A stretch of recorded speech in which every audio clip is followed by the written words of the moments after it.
Welcome to this journey of one of the most disturbing cases in recorded history of rural Appalachia. Before we begin, I invite you to leave a comment about where you're watching from and the exact time you heard this story.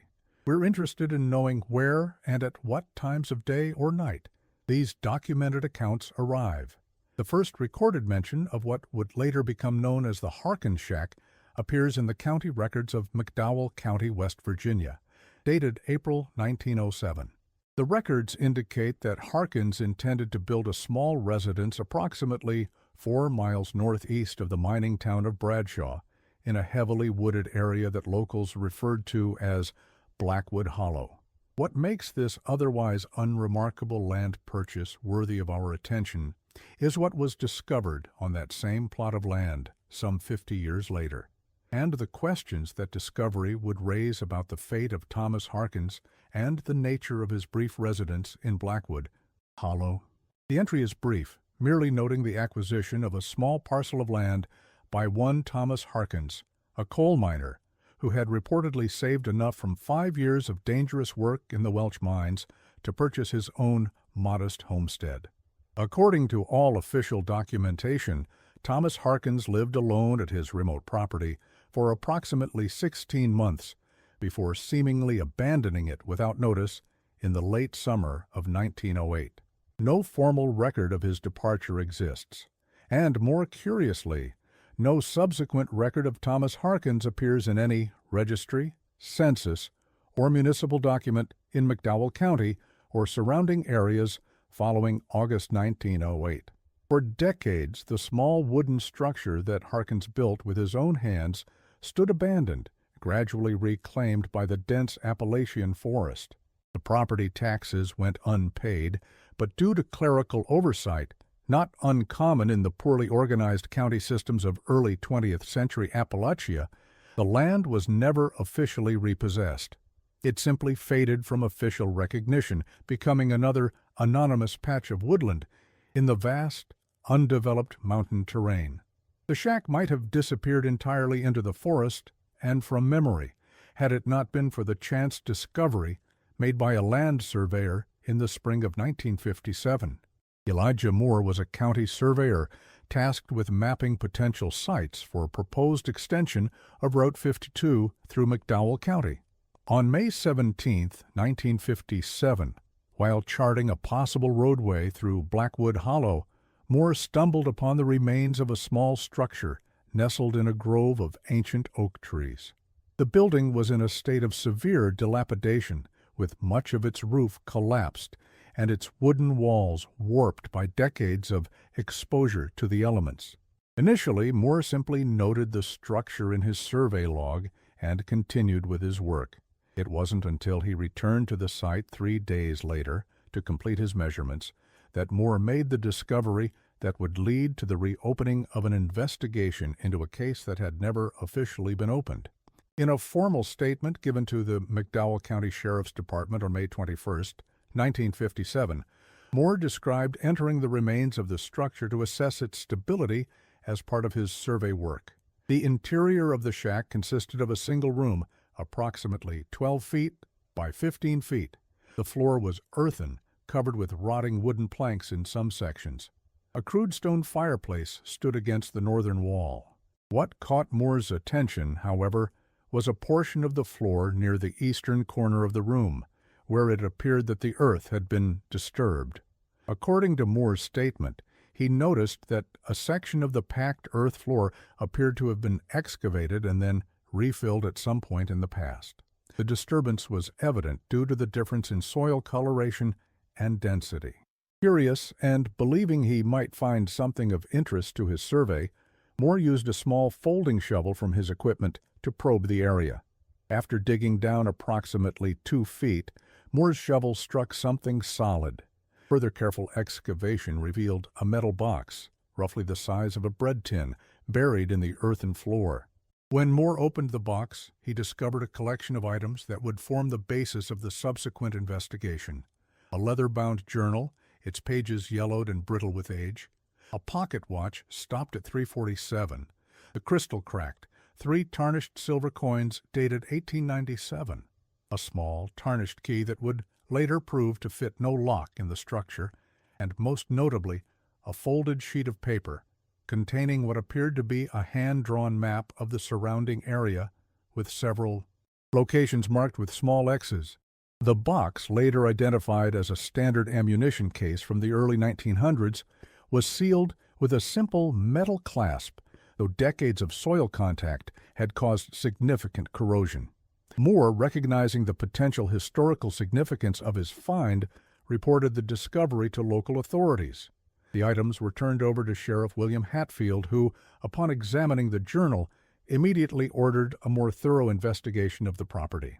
The journal, attributed to Thomas Harkins based on the name inscribed on its first page, contained entries dating from March 1907 to August 1908.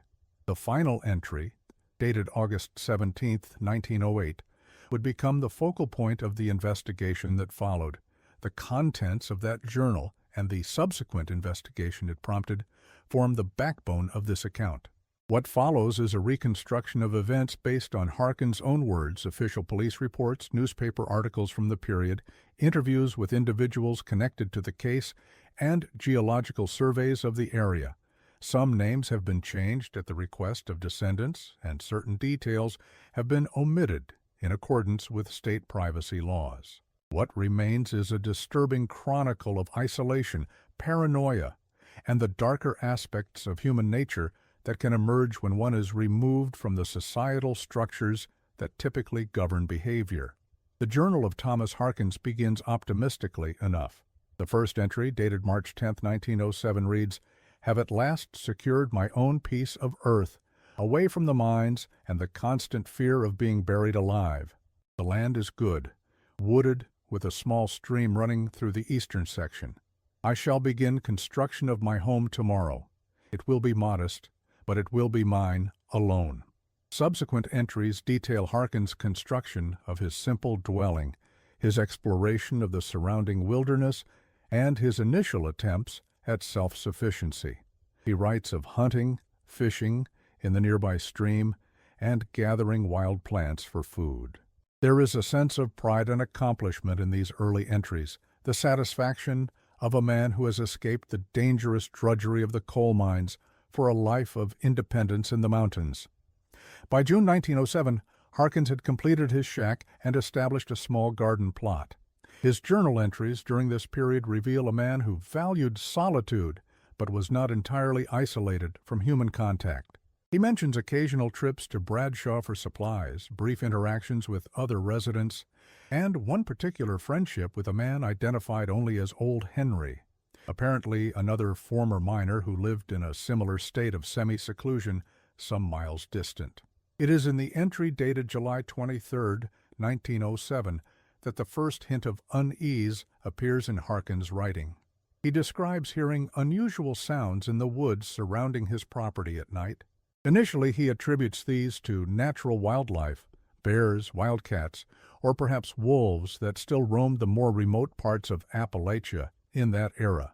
Yet there is a noticeable shift in his tone, a new tension in his descriptions of the nocturnal wilderness. The entry for August 5, 1907, marks a more significant change. The sounds came again last night, closer to the shack than before. Not animal sounds, I am now certain. There is a deliberateness to them, a pattern that no mere beast would create. Someone is moving through the woods around my property after dark.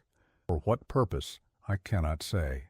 Throughout August and into September, Harkins's journal entries become increasingly preoccupied with these nocturnal disturbances. He begins to sleep poorly, reporting that he often sits up through the night with his rifle across his lap.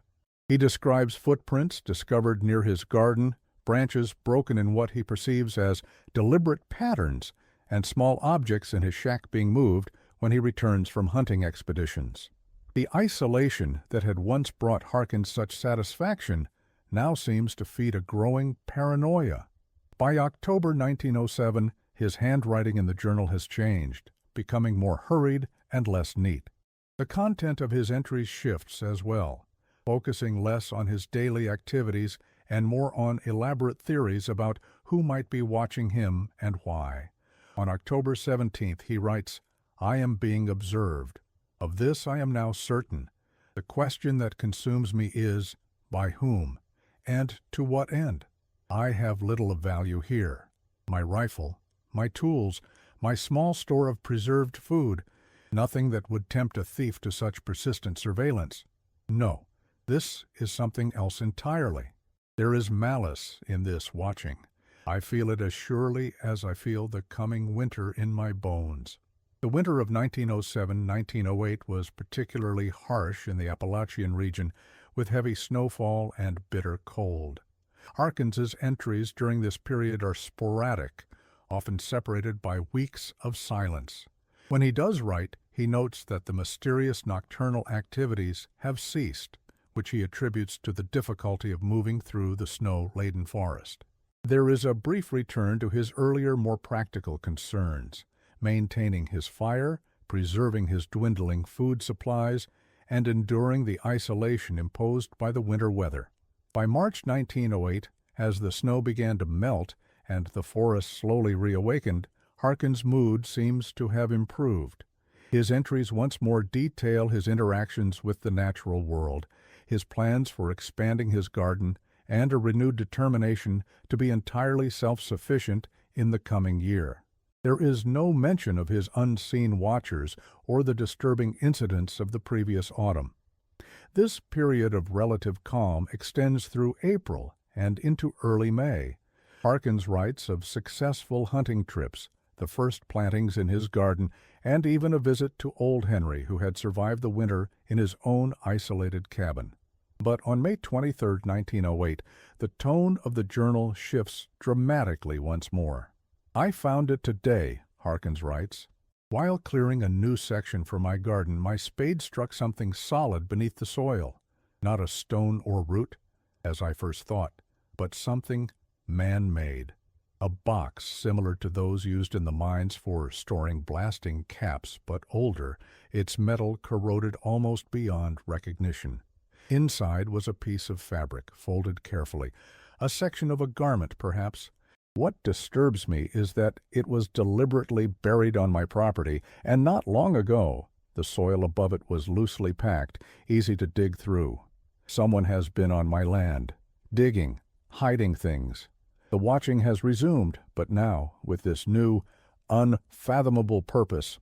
The entries that follow this discovery reveal a rapid deterioration in Harkin's mental state.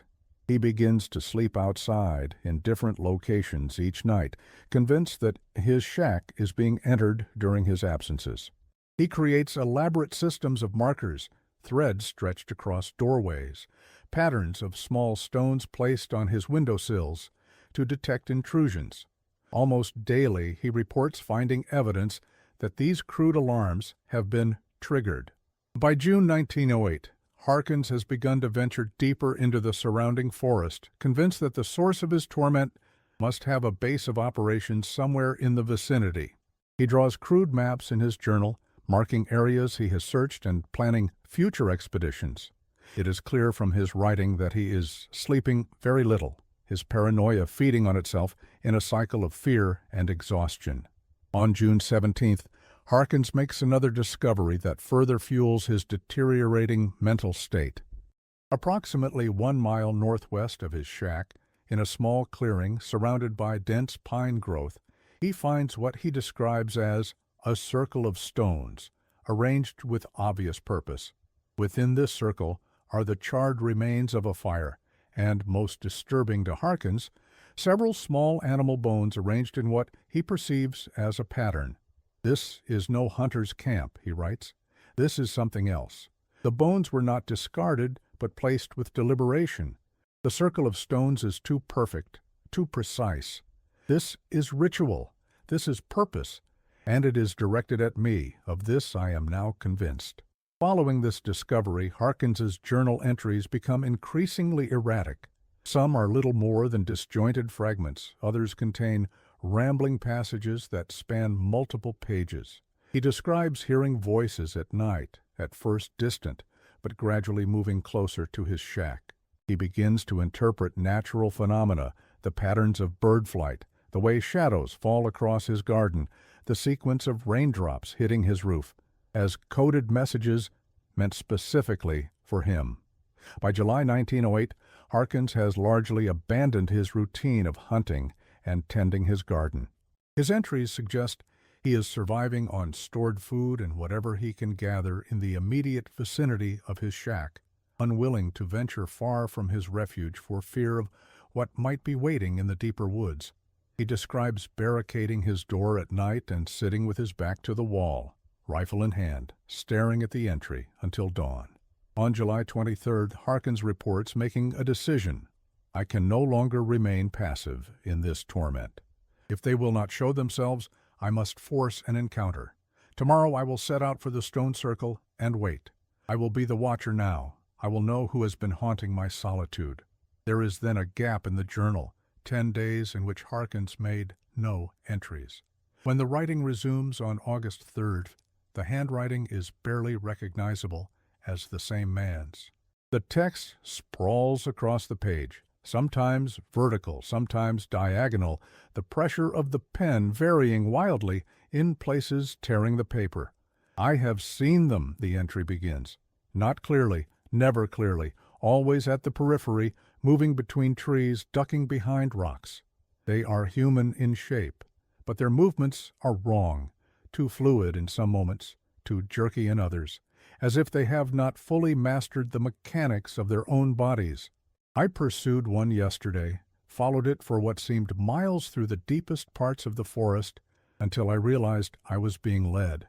I stopped then, turned back, found my way home by following the sun. They want me to follow. They want me to go deeper. But deeper into what? This is no longer about my land or my solitude. This is about something older, something that was here before me, before the mines, before Bradshaw or McDowell County or West Virginia itself. I have intruded upon something ancient, and it wants me to understand. The next entry, dated August 7th, is brief. The voices are clearer now, still distant, but distinct. They call my name in the night. They know me. August 10th. Found another box today, similar to the first but newer, the metal still bright in places.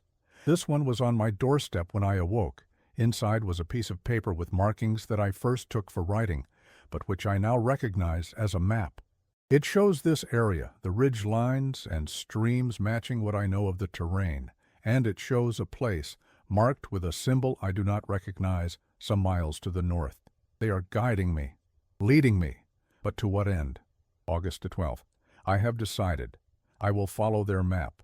I will confront whatever waits at the marked location, not out of courage, but from the knowledge that there can be no peace for me until I do. If I am not meant to return, I leave this journal as testament to my experience. Let it be found. Let it be known that Thomas Harkins did not simply vanish or abandon his home. He was called away. The final entry in the journal, dated August 17th, 1908, reads simply, I depart at dawn.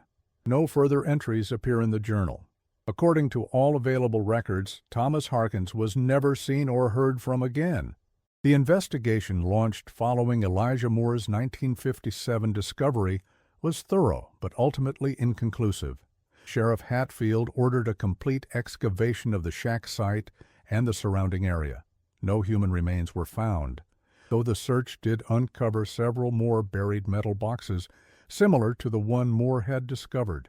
These contained various items, more coins, all dated prior to 1908, a pocket knife with the initials TH carved into its wooden handle, a small glass bottle containing what was later identified as a common herbal tincture used for sleep in that era, and most intriguingly, fragments of what appeared to be a larger map, drawn in the same hand as the one found in Moore's original discovery. The McDowell County Sheriff's Department also attempted to track down any information about Thomas Harkins through official channels. They found his original land purchase record and several entries in the Welch Mining Company's employee logs from 1902 to 1907. There was also a single newspaper mention of Harkins in the Welch Daily News from June 1905, noting that he had been briefly trapped during a minor cave-in but had escaped without serious injury. After August 1908, however, there was nothing. No death certificate, no record of property transfer, no mention in any census or tax record. Interviews with elderly residents of the area yielded little additional information. Most had no recollection of Thomas Harkins specifically, though several remembered stories of a hermit who lived in the woods near Blackwood Hollow in the early 1900s. One woman, who would have been a young girl during the period in question, recalled her grandfather speaking of a miner who went to live in the woods and was taken by the forest. When pressed for clarification, she explained that this was simply how people in the area described those who ventured too far into the wilderness and never returned. Perhaps the most intriguing lead came from the attempt to locate Old Henry, the sole friend mentioned in Harkins's journal. County records identified a Henry Blackburn, another former miner, who had indeed owned a small property approximately 4 miles from Harkins's shack. Like Harkins, Blackburn had seemingly vanished, though in his case there was at least an official notice. A death certificate for Henry Blackburn was filed in October 1908, listing the cause as misadventure in the wilderness. No body was ever recovered, and the certificate was filed based solely on the report of a hunting party that had found Blackburn's cabin abandoned with signs of a struggle and a significant amount of blood on the floor and walls. The timing of Blackburn's disappearance, so close to Harkins, struck investigators as potentially significant. However, without bodies, witnesses, or any clear evidence of foul play beyond the unsettling contents of Harkins's journal, the investigation eventually stalled. In 1958, the case was officially classified as unresolved due to insufficient evidence and consigned to the archive. Their matters might have remained were it not for an unexpected development in 1962 to Dr. Martin Groves, a geologist conducting a survey for the West Virginia Department of Natural Resources, was working in an area approximately 3 miles north of the former Harkins property, roughly corresponding to the location marked on the fragment of map found in one of the buried boxes. There, Groves discovered what he described in his official report as an unusual geological formation that did not appear on any existing survey. The formation consisted of a series of narrow vertical fissures in a limestone outcropping, creating a labyrinthine network of crevices ranging from a few inches to several feet in width. Many of these fissures extended deep into the earth, their depths beyond the reach of Groves' equipment. What drew particular attention, however, was Groves's observation that the fissures appeared to form a pattern when viewed from certain angles, a pattern that seemed too regular to be entirely natural. Most geologists who reviewed Groves's findings attributed the apparent regularity to pareidolia, the human tendency to perceive meaningful patterns in random stimuli. Yet Groves remained convinced that there was something unusual about the site. In a personal letter to a colleague, discovered among his papers after his death in 1969, Groves wrote, "There is design here, not mere geological chance, and there is something else, a feeling that pervades the location. I am not given to flights of fancy, as you well know, yet I cannot shake the sense that I was being observed throughout my time at the fissures." Science has no instruments to measure such subjective impressions, of course, but I would wager that anyone who stands alone at that site would experience the same unsettling awareness of being watched. Groves's discovery sparked renewed interest in the Harkins case among a small circle of local historians and amateur investigators.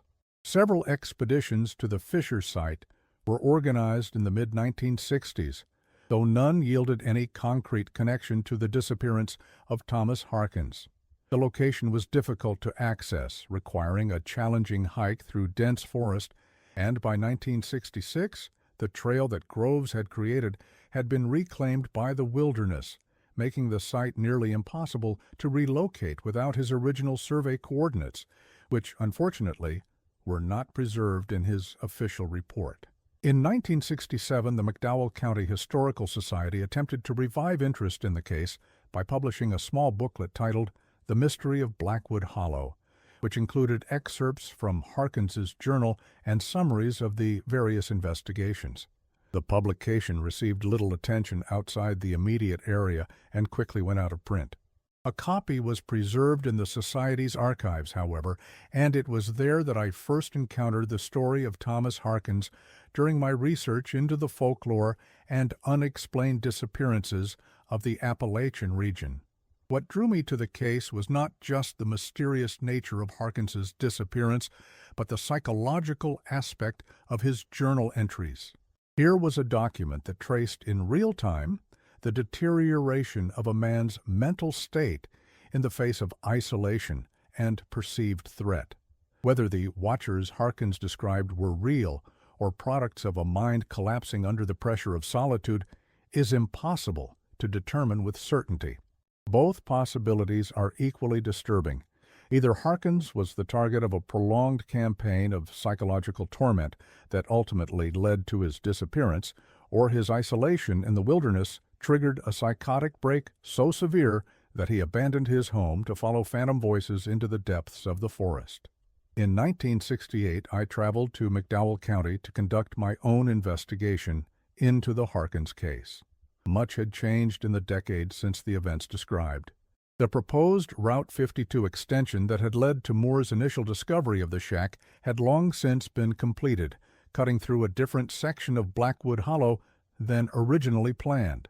The area where Harkins' shack had stood was now privately owned, part of a large tract purchased by a timber company in the early 1960s. With permission from the company, I was able to visit the site, though little remained to indicate that anyone had ever lived there.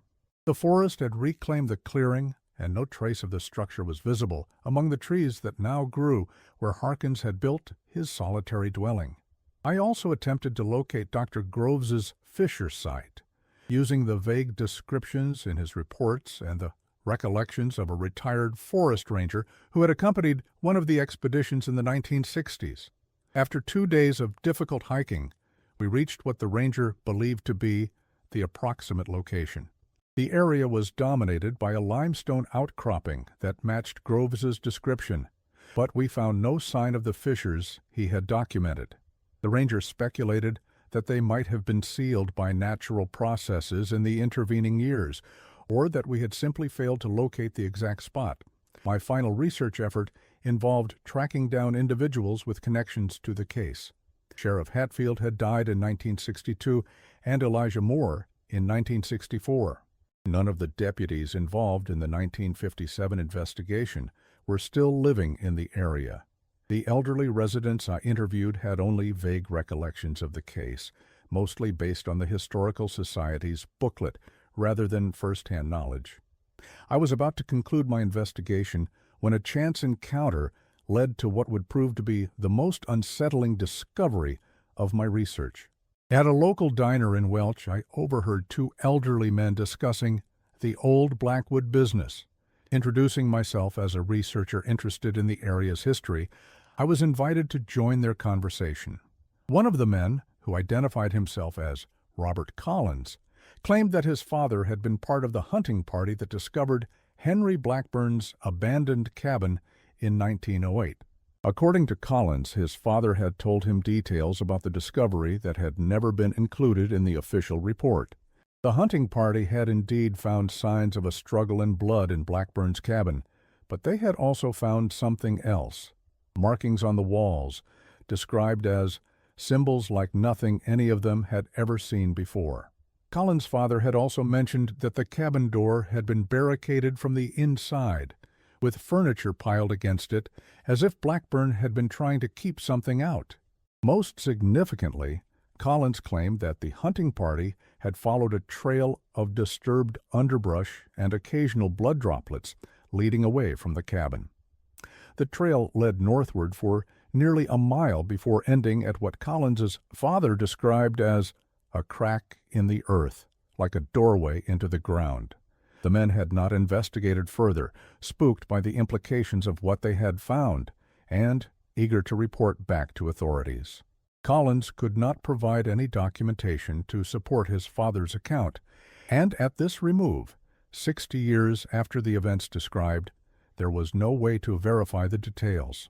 Nevertheless, the alignment of his story with the established facts of the case, and, more disturbingly, with the location of Grove's Fisher site, suggested at least the possibility that Thomas Harkins and Henry Blackburn might have met similar fates, drawn to the same mysterious location in the northern wilderness. My investigation concluded without providing definitive answers to the mystery of Thomas Harkins and his macabre shack. The case remains one of many unsolved disappearances in the vast wilderness of Appalachia, a region whose dense forests and rugged terrain have swallowed countless individuals throughout its history. What sets Harkins' story apart is the documentation he left behind, the real-time chronicle of a descent into paranoia, or perhaps of a genuine encounter with something inexplicable in the isolated hollows of West Virginia.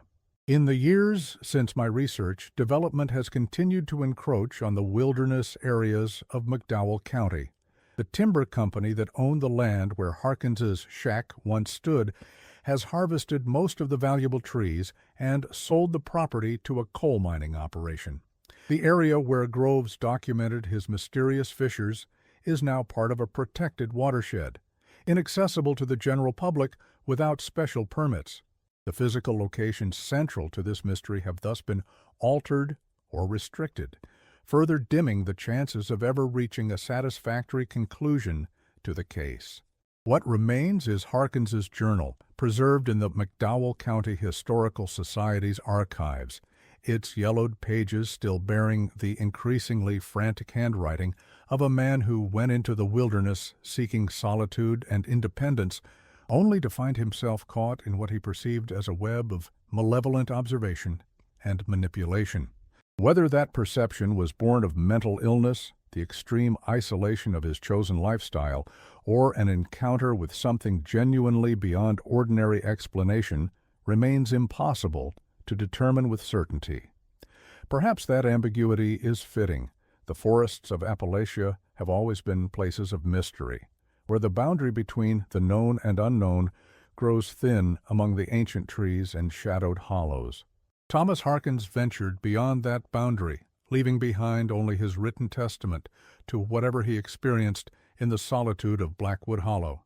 His final journey, following a map to a location marked by unknown hands, led him into the realm of folklore and unresolved mystery, a place from which, like so many before and since, he would never return.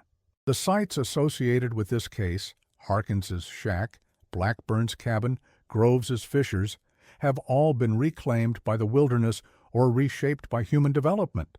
The physical evidence has eroded with time, the witnesses have passed away, and the official documents have yellowed in their archival folders. All that remains is the story, preserved in fragments and passed along to those willing to listen. And perhaps somewhere in the deep woods of McDowell County, in a limestone outcropping split by ancient forces into a labyrinth of narrow passages, there remains some trace of what Thomas Harkins discovered in those final days of August 1908. But to find it, one would have to venture alone into the wilderness, following faded maps and half-remembered directions, risking the same isolation that either revealed to Harkins a hidden truth or created in his mind a phantom menace that drove him from his home and into oblivion.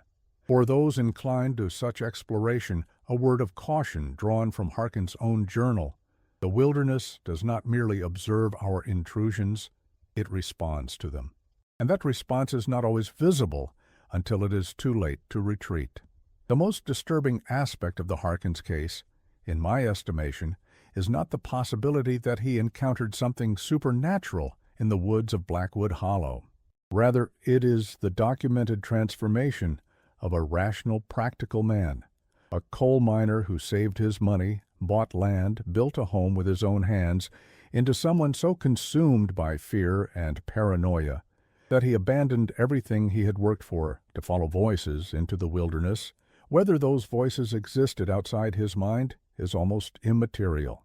The true horror lies in the power of isolation to reshape perception, to blur the boundary between the real and the imagined, until even the most grounded individual can no longer distinguish between genuine threat and paranoid fantasy. In this sense, the story of Thomas Harkins serves as a stark reminder of our fundamental need for human connection and community. The independence he sought in his remote shack carried within it the seeds of his undoing. Without others to provide perspective, to ground his perceptions in shared reality, Harkins's mind created its own narrative to explain the ordinary sounds and occurrences of the forest. Or perhaps, and this possibility is in some ways more disturbing, he became attuned to aspects of reality that most of us, buffered by society and distracted by the constant noise of human interaction, never perceive. The journal ends with Harkins' declaration, "I depart at dawn." Where he went and what became of him after that final entry remains unknown.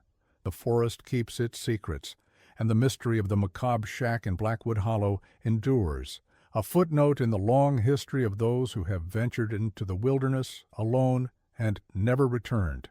Perhaps it is better that some questions remain unanswered, some mysteries unresolved. For in that uncertainty lies a truth about the human condition.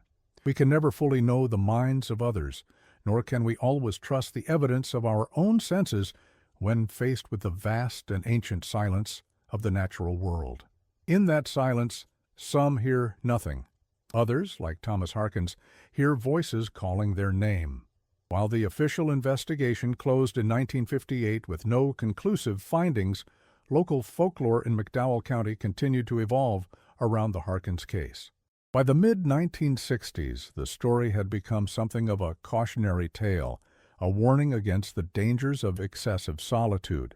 Parents would tell their children not to wander too deep into Blackwood Hollow, lest they meet the same fate as the hermit who listened to the forest. The actual details of Harkins's journal and disappearance became conflated with older Appalachian folk beliefs about the dangers of certain places in the wilderness, locations where the boundaries between worlds were thought to be thinner. What is perhaps most remarkable about the Harkins case is how it reflects a particular moment in American history, that transitional period when the vast wilderness of Appalachia was gradually being mapped, surveyed, and incorporated into the expanding reach of modern record-keeping and governance. Harkins occupied a liminal space both geographically and temporally. His shack stood at the edge of civilization in a place where the structures of society began to fray. His disappearance occurred just as the systems of documentation that would later make such vanishings more difficult, more detailed census records, Social Security numbers, standardized death certificates were being implemented, but had not yet reached their full efficiency. It is worth noting that 1908, the year of Harkins's disappearance, marked the end of Theodore Roosevelt's presidency, a tenure that had seen unprecedented expansion of federal land conservation and the establishment of national forests.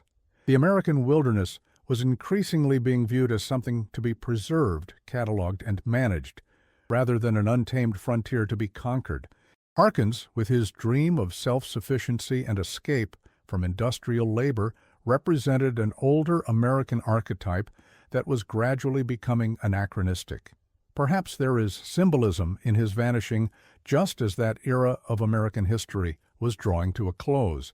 The geological aspects of the case also merit further consideration. The limestone formations in which Dr. Groves discovered his unusual fissures are common throughout the Appalachian region and often conceal extensive cave systems. McDowell County itself is honeycomb with abandoned mine shafts, some dating back to the early 19th century. The possibility that Harkins might have discovered a natural cavern or an unmapped mine entrance cannot be discounted. If he ventured into such a subterranean passage, perhaps following his mysterious map, the chances of becoming disoriented or trapped would have been significant. Several spelunkers and amateur geologists have over the years proposed expeditions to locate Groves's fissure site and explore it more thoroughly. However, as mentioned earlier, the precise location remains difficult to pinpoint without Groves's original coordinates. Moreover, the area has since been designated as protected watershed land, requiring special permits for any exploration, which are rarely granted due to conservation concerns. In 1978, a graduate student in folklore studies from West Virginia University conducted interviews with several descendants of the original inhabitants of the Blackwood Hollow area. These interviews, preserved in the university's archives, reveal an interesting pattern. Multiple families reported traditions of avoiding a particular section of the northern forest, which they referred to by various names: the Whispering Woods, the Hollow Place, the Watching Ground. When asked why these areas were avoided, most respondents cited vague warnings passed down from previous generations rather than specific incidents or beliefs. "My grandfather just told us never to go there," was a common refrain. He said, "The forest watches you different there." Such folk beliefs are common throughout Appalachia and other mountainous regions worldwide, where isolation and rugged terrain have fostered rich traditions of local superstition and cautionary tales. What makes the Harkins case unusual is the documented paper trail, the land purchase records, the journal, the subsequent investigations, that provides a factual skeleton upon which these folk beliefs have accreted. One final aspect of the case worth considering is the psychological impact of Harkins's previous occupation. Coal mining in the early 20th century was notoriously dangerous and psychologically taxing. Miners spent long hours in near-total darkness, in constant danger of cave-ins, explosions, or the invisible threat of noxious gases. Harkins specifically mentions in his first journal entry his relief at escaping the constant fear of being buried alive. It is not unreasonable to speculate that this experience might have left him with psychological scars, perhaps even a form of what would now be recognized as post-traumatic stress disorder. In this context, Harkins's increasing paranoia about being watched, about hidden threats, about forces closing in around him, takes on a different complexion. The darkness of the forest at night might have triggered associations with the darkness of the mines. The sounds of the wilderness might have recalled the ominous creaking of support timbers under strain. His perception of being led deeper into the forest, toward something ancient and unknowable, mirrors the experience of following mine tunnels deeper into the earth. None of this, of course, explains the physical evidence uncovered by the 1957 investigation: the buried boxes, the maps, the disappearances of both Harkins and his friend Henry Blackburn in such close proximity.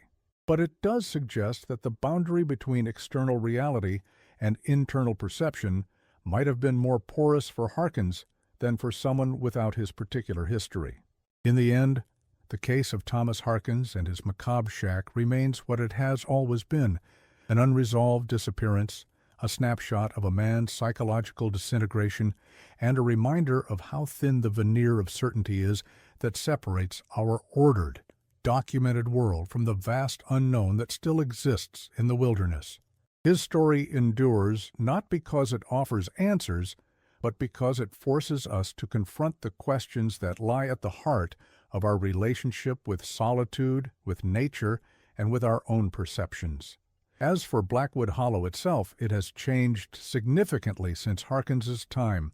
The extension of Route 52 that led to the rediscovery of his shack now cuts through the western edge of the area.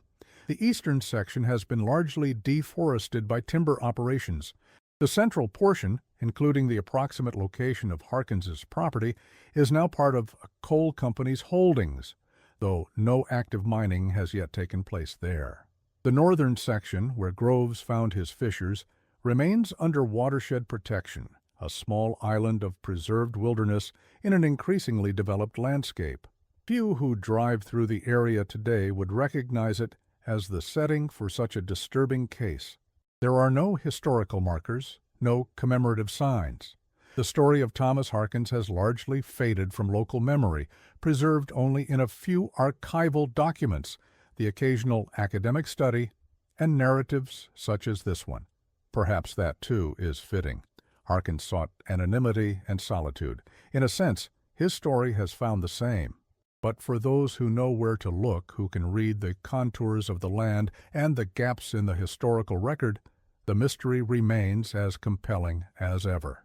Somewhere in those woods, a man vanished, leaving behind only his written testimony to whatever he experienced in the darkness of the Appalachian forest.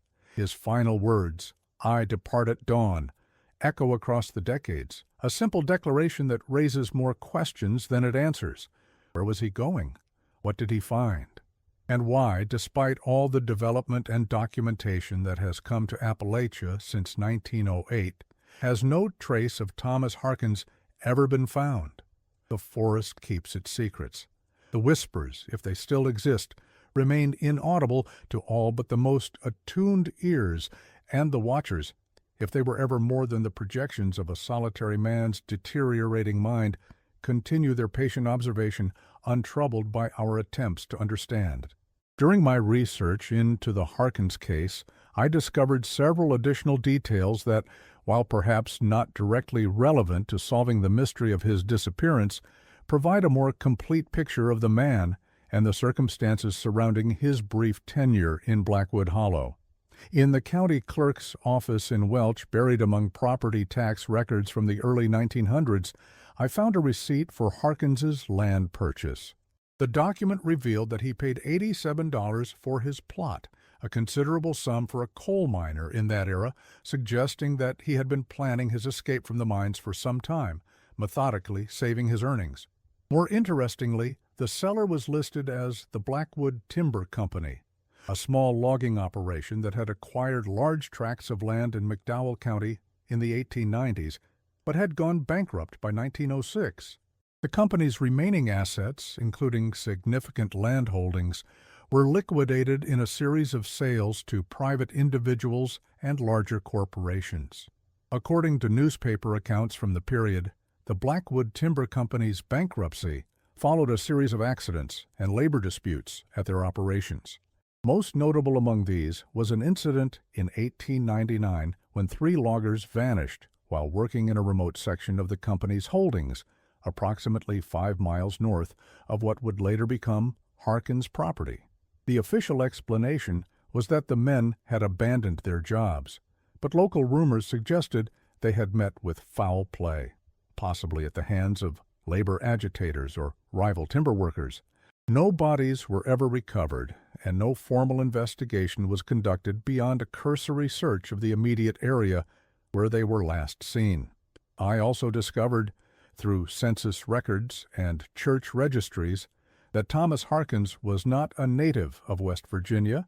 He was born in 1878 in a small coal mining community near Scranton, Pennsylvania, and moved to the Welch area around 1902, presumably seeking work in the expanding mining operations there. Prior to his arrival in McDowell County, Harkins had no known history of mental illness or unusual behavior. The few official documents that mention him, employment records, a voter registration card from 1904, a receipt for the purchase of a hunting rifle, paint the picture of an ordinary, hard-working man, indistinguishable from hundreds of others who came to the coal fields seeking employment. This background makes his psychological deterioration, as documented in his journal, all the more striking. There is no indication that Harkins had any predisposition to paranoia or delusional thinking. He appears to have been a practical, level-headed individual who saved his money, planned carefully for his future, and successfully executed his plan to escape the dangerous work of the mines. Something about his experience in Blackwood Hollow transformed him from this stable, forward-thinking person into the increasingly unstable figure revealed in the later journal entries. Another intriguing discovery came from my examination of weather records for the area during 1907 and 1908. The winter of 1907-1908, which Harkins described as particularly harsh, was indeed unusually severe. Snowfall totals were among the highest recorded for the region, with temperatures remaining below freezing for weeks at a time. This extreme weather would have made Harkins' isolated cabin all the more cut off from human contact, possibly exacerbating any psychological stress he was experiencing. More notable, however, was a meteorological anomaly recorded in August 1908, the very month of Harkins's disappearance. On the night of August 14th, 3 days before Harkins's final journal entry, weather stations throughout southern West Virginia reported an unusual atmospheric event described variously as an aurora-like illumination, pulsating lights in the northern sky, and a crimson glow that seemed to emanate from the ground rather than the heavens. This phenomenon lasted for approximately 20 minutes and was visible across a wide area, though it appeared most intense in the vicinity of what is now the border between McDowell and Wyoming counties, precisely the region where Blackwood Hollow is located. Scientists at the time attributed the event to an unusual type of lightning storm or a meteorite breaking up in the atmosphere. Modern meteorologists who have reviewed the historical accounts suggest it might have been a rare form of ball lightning or an electromagnetic phenomenon related to the geological composition of the region. What is certain is that this unusual occurrence took place just days before Harkins set out to follow his mysterious map, and it centered on the area where he would have been headed, according to the coordinates later pieced together from the fragments found in the buried boxes. Whether there is any connection between this atmospheric event and Harkins's fate remains purely speculative. The journal makes no mention of unusual lights or celestial phenomena in its final entries.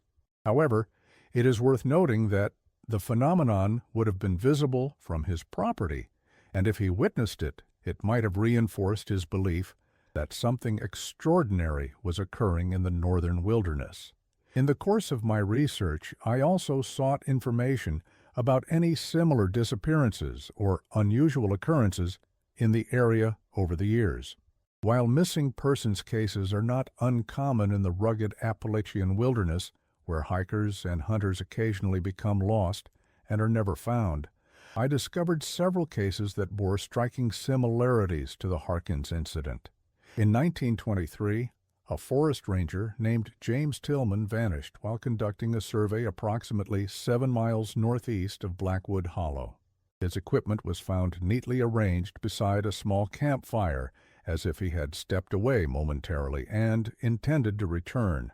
A search party followed his tracks for some distance before they disappeared at the edge of a limestone outcropping similar to the one where Dr. Groves would later discover his unusual fissures. No trace of Tillman was ever found. In 1941, 2 amateur archaeologists investigating reports of Native American artifacts in the area failed to return from an expedition. Their vehicle was discovered parked at the head of a trail leading into what was then still known locally as Blackwood Hollow. A search revealed their campsite, with tents still erected and supplies undisturbed, approximately 3 miles into the wilderness. There was no sign of struggle or wildlife interference, and no indication of where they might have gone. The only unusual element was a series of small stone cairns leading away from the camp toward the north, constructions that none of the search party members had ever seen before, and which did not correspond to any known trail marking system used in the region. And in 1956, just a year before Moore's discovery of the Harkins shack, a local hunter named Raymond Frazier became separated from his companions while tracking a deer in the northern section of what is now the protected watershed area. His fellow hunters reported hearing a strange, echoing call that they at first thought was Frazier signaling his location. When they attempted to move toward the sound, however, it seemed to recede, always maintaining the same distance regardless of how far they traveled. After several hours of fruitless searching, they returned to their vehicles to get additional help. A more thorough search over the following days yielded no sign of Frazier, except for his rifle, found leaning against a tree approximately 2 miles north of where he was last seen. The weapon was in perfect condition, with no indication that it had been dropped or abandoned in haste. These cases, spread across decades, share certain elements: the lack of any clear indication of what happened to the missing individuals, the absence of remains despite thorough searches, the suggestion of movement toward the northern section of the region, and in some instances, the presence of unusual markers or sounds. Whether they are connected to whatever happened to Thomas Harkins is impossible to determine, but they do suggest that there might be something genuinely unusual about this particular section of the Appalachian wilderness, something that has been drawing people into its depths and somehow preventing their return for more than a century. In my final assessment of the Harkins case, I am left with several possible explanations, none of which fully accounts for all the evidence.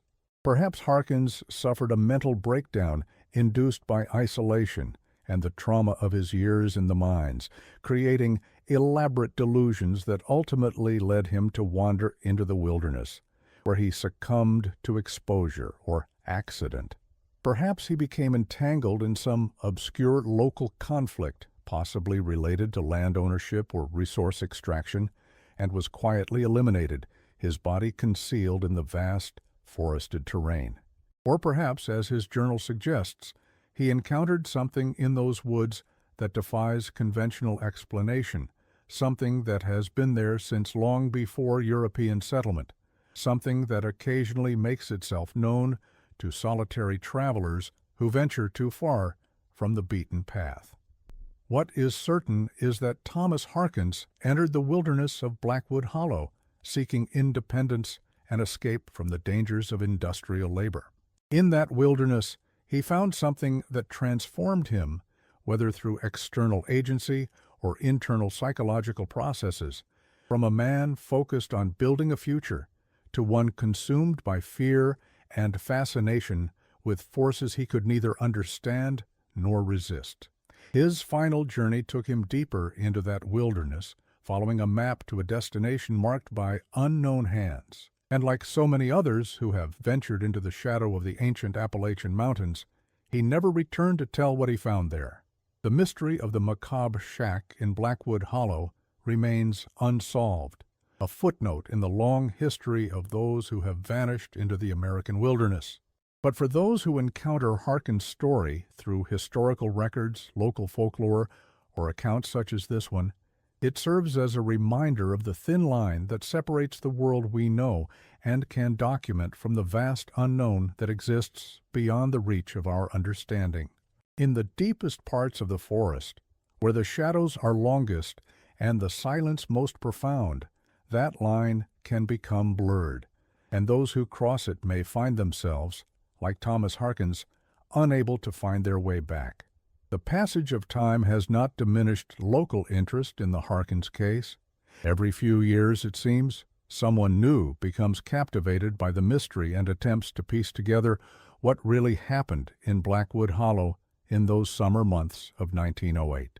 Paranormal investigators, amateur historians, true crime enthusiasts, all have made pilgrimages to McDowell County seeking answers that remain elusive. Their theories range from the mundane to the fantastic, each shaped by the particular lens through which they view the world. Some have suggested that Harkins was the victim of a territorial dispute, perhaps with illegal moonshiners who operated throughout the Appalachian region during that era. The remote hollows and hidden valleys of West Virginia provided ideal locations for illicit stills, and those who ran them were known to fiercely defend their territory against interlopers. In this interpretation, the watchers Harkins described were simply men keeping an eye on a newcomer who had unwittingly established himself too close to their operations. The buried boxes, unusual markings, and other phenomena documented in his journal are explained as deliberate attempts to frighten him away without resorting to direct confrontation.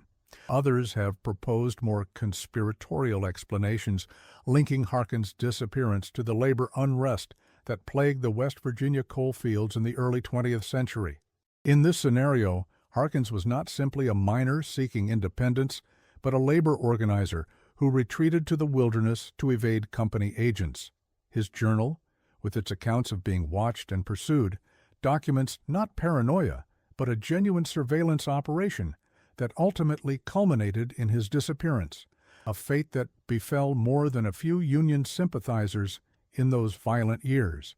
The more supernaturally inclined have, of course, developed their own interpretations. For some, Blackwood Hollow represents a thin place, a location where the boundary between our world and some other realm of existence is more permeable. In their view, Harkins stumbled upon one of these cosmic intersections and was gradually drawn into contact with entities from beyond ordinary reality. His journal chronicles not a descent into madness, but an ascent into a higher perception, culminating in his willing passage into another plane of existence. Anthropologists and folklorists have noted parallels between the Harkins case and various indigenous beliefs about certain locations in the Appalachian wilderness.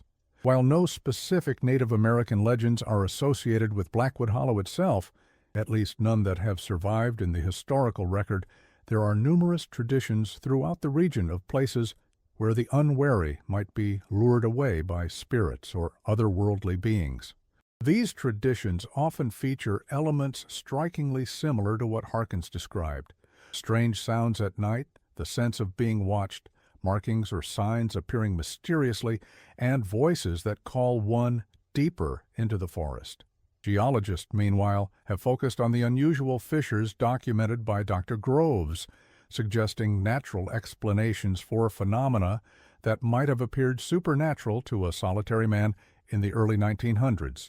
The limestone formations common in the region are known to produce unusual acoustic effects, sometimes carrying sounds from miles away with startling clarity, or creating echoes that seem to come from no particular direction. The same formations often release gases from deep underground, primarily methane, but occasionally more exotic compounds that could, in sufficient concentration, produce disorientation, hallucinations, or other psychological effects. My own research into the Harkins case, extensive as it has been, has not yielded a definitive conclusion. The evidence supports multiple interpretations, and in the absence of Harkins himself, or his remains, to tell us what really happened, we are left with only his journal and the fragmentary physical evidence uncovered decades after his disappearance. What we can say with certainty is that something occurred in Blackwood Hollow in 1908 that transformed a stable, practical man into someone convinced he was being observed, manipulated, and ultimately summoned into the wilderness by forces beyond his comprehension. Perhaps the most disturbing aspect of the case from our modern perspective is how easily Harkins vanished from the official record. Today, with our interconnected systems of identification, communication, and surveillance, it is difficult to imagine someone simply stepping out of documented existence without leaving some digital trace. But in the Appalachia of 1908, a man could walk into the forest and disappear completely, becoming little more than a notation in a property record and a brief mention in a mining company ledger. That vulnerability, the ease with which an individual life could be erased from collective memory, underlies much of the unease we feel when confronting cases like Harkins. It reminds us that for all our technology and systems of record-keeping, we are never far from the wilderness, literally or figuratively. The unknown still surrounds us, pressing against the boundaries of our ordered world, occasionally reaching through to touch those who, like Thomas Harkins, venture too close to the edge. For those interested in visiting the locations associated with this case, a word of caution: Blackwood Hollow, as a named place, no longer appears on modern maps of McDowell County. The area that once bore that designation has been parceled into various private holdings and public lands, with no marker to indicate its historical significance. The approximate location of Harkins' property is now part of a coal company's holdings, and access is restricted by both legal prohibition and the practical challenges of navigating heavily modified terrain. The fissure site documented by Dr. Groves lies within the protected watershed area, where permits for entry are rarely granted, except for scientific research or official conservation work. Moreover, the physical landscape has changed dramatically in the century plus since Harkins lived there. Mining operations, timber harvesting, road construction, and natural processes of erosion and forest succession have altered the contours of the land and the composition of the forest. Even with the most detailed maps from the early 1900s, it would be nearly impossible to pinpoint exactly where Harkins built his shack or where the stone circle he described might have been located. But perhaps that, too, is fitting. Thomas Harkins sought solitude and a place removed from human society. In the years since his disappearance, the wilderness he entered has reclaimed not only his physical dwelling, but the very memory of his presence. The forest has grown over his footsteps, obscuring the path he took on that final morning when he departed at dawn. The rain and snow of more than a century have washed away whatever traces he might have left behind. What remains is the story preserved in fragments, a journal in an archive, a few metal artifacts in a county historical society's collection, fading memories passed down through generations of local residents, the occasional academic paper or amateur investigation. And beneath it all, the questions that continue to haunt us. What did Thomas Harkins find in the wilderness of Blackwood Hollow? What called to him from the depths of the forest? And if we were to follow the same path today, would we too hear the voices that summoned him into the unknown? Some mysteries are not meant to be solved. Some questions have no answers that would satisfy our rational minds. Perhaps the true value of the Harkins case lies not in its resolution, but in its persistent ambiguity, its reminder that the world is larger, stranger, and more complex than our systems of knowledge and documentation can fully encompass.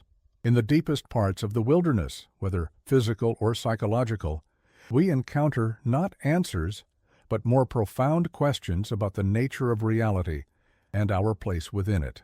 Thomas Harkins ventured into that wilderness seeking escape and independence. What he found there transformed him in ways we can only glimpse through the increasingly frantic entries of his journal. His final journey took him beyond the reach of historical record, into a realm where documentation ends and speculation begins. Like the wilderness itself, his story resists our attempts to impose order and explanation upon it. And so, the mystery of the Macabre shack in Blackwood Hollow remains open, a footnote in the annals of Appalachian folklore, a whisper in the endless conversation between human consciousness and the vast, ancient landscape that both nurtures and challenges our existence. For those with ears to hear, that whisper continues, carried on the wind that moves through the trees of McDowell County, West Virginia, a faint echo of the voices that called to Thomas Harkins more than a century ago, inviting him to follow them into the depths of the forest, beyond the boundaries of the known world. In 2002, a development occurred that briefly reignited interest in the Harkins case. A retired forestry worker named Samuel Jenkins contacted the McDowell County Historical Society with an unusual story. Jenkins claimed that in the summer of 1965, while conducting a timber survey in what was then still known by some locals as Blackwood Hollow, he had encountered an elderly man living alone in a crude shelter deep in the forest. The man, who appeared to be in his 80s, refused to give his name and seemed deeply suspicious of Jenkins' presence in the area. He spoke with an accent that Jenkins described as old-fashioned, like people talked back before the wars, and repeatedly warned Jenkins to leave before dark. What made Jenkins' story particularly intriguing was his description of the man's shelter. According to Jenkins, it was constructed partly from natural materials, branches, stones, and earth, but incorporated pieces of what appeared to be much older wooden planks, weathered almost to the point of disintegration. Inside the shelter, Jenkins glimpsed what he described as a collection of old metal boxes, rusted through in places, arranged around the edges of the space like they were special somehow. Jenkins completed his survey and left the area, reporting the encounter to his superiors as a possible squatter on protected land. A follow-up visit by forest rangers a week later found no trace of the man or his shelter, though they did note an area where the ground appeared to have been recently disturbed, as if something had been removed or dismantled. At the time, Jenkins thought little of the incident, assuming the man was one of the many recluses and back-to-the-landers who occasionally established themselves in remote parts of Appalachia. It was only decades later, after retiring and developing an interest in local history, that Jenkins came across a mention of the Harkins case in a regional historical journal. The description of the location and the details about buried metal boxes triggered his memory of the strange encounter. Could the elderly man Jenkins met in 1965 have been Thomas Harkins? The timeline is problematic, but not impossible. Harkins would have been approximately 87 years old in 1965, assuming he was born around 1878, as census records suggest. The location, while difficult to pinpoint precisely after so many years, roughly corresponds to an area within a few miles of where Harkins's shack is believed to have stood. The metal boxes described by Jenkins are particularly suggestive, given the similar containers found buried at the shack site in 1957. If the man was indeed Harkins, it would mean that, rather than vanishing into the wilderness never to return, he had remained in the remote forests of McDowell County for decades, living a life completely removed from documented society, a modern hermit existing at the margins of the very civilization he had once sought to escape. Critics of Jenkins's account point to several inconsistencies and the substantial gap between the alleged encounter and his reporting of it. Memory is notoriously malleable, they argue, and Jenkins may have unconsciously incorporated elements from the Harkins story he later read into his recollection of a brief encounter with an unrelated forest dweller. Others question why. If the man was Harkins and had survived all those years in the wilderness, there were no other reported sightings during the decades before or after Jenkins's encounter. Jenkins himself remained convinced until his death in 2007 that he had met the long-vanished Thomas Harkins, maintaining that the details of the shelter and its occupant were too specific and unusual to have been conflated with information he later encountered. "I know what I saw," he told a local newspaper reporter in his last interview. That man had been out there a long, long time. He had the look of someone who'd seen things the rest of us never will. Whether one finds Jenkins's story credible or not, it adds another layer to the complex tapestry of the Harkins case. Another possibility to consider when contemplating what might have happened to the man who walked into the forest at dawn on August 17, 1908. Perhaps, like so many who have vanished into the wilderness, Harkins did not perish but transformed, shedding his former identity and documented existence to become something else entirely. A creature of the forest, a living ghost, a man who crossed the boundary between the civilized world and the wild, and chose, ultimately, to remain on the other side. This interpretation resonates with certain elements of Harkins's journal. His final entries suggest not fear, but a kind of fascination, even acceptance, of whatever he perceived was calling him into the depths of Blackwood Hollow. "I will confront whatever waits at the marked location," he wrote, "not out of courage, but from the knowledge that there can be no peace for me until I do." These are not the words of someone fleeing in terror, but of a man preparing to face a revelation, to cross a threshold.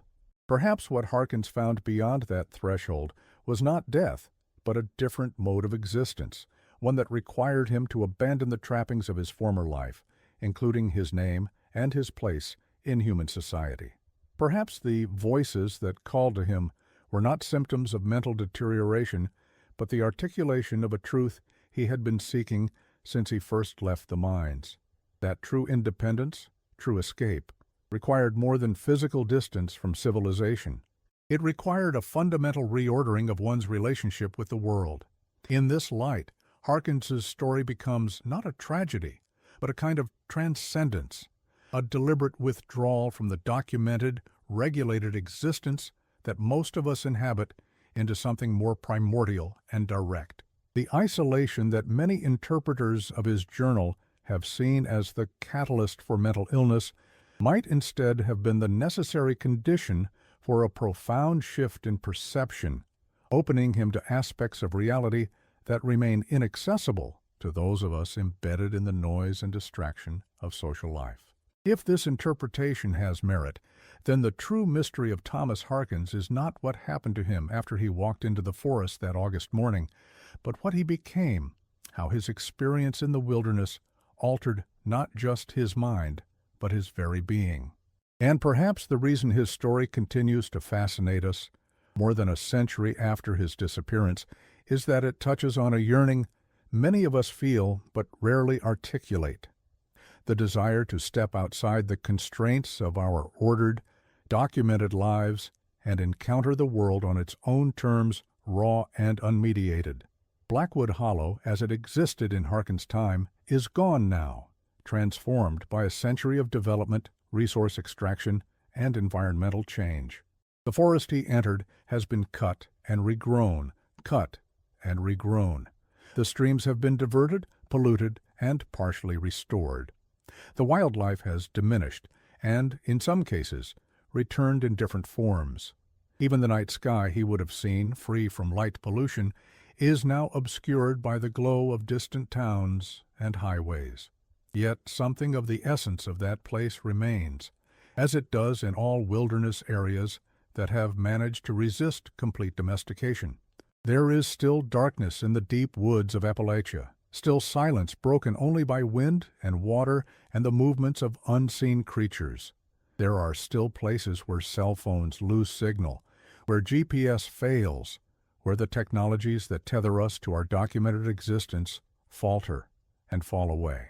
In such places, if one is very still and very attentive, it is possible to sense something of what Thomas Harkins might have experienced in the summer of 1908, the feeling of being observed by eyes other than human, the awareness of patterns in nature that suggest intention rather than accident, the subtle shift in perception that occurs when one truly listens to the voice of the wilderness.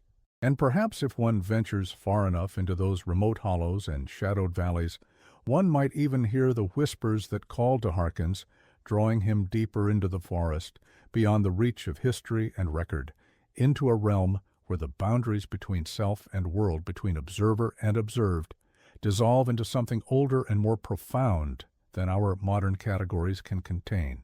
The mystery of the macabre shack in Blackwood Hollow, like all the best mysteries, does not conclude but expands, opening outward into questions that have no final answers but which continue to resonate across the years.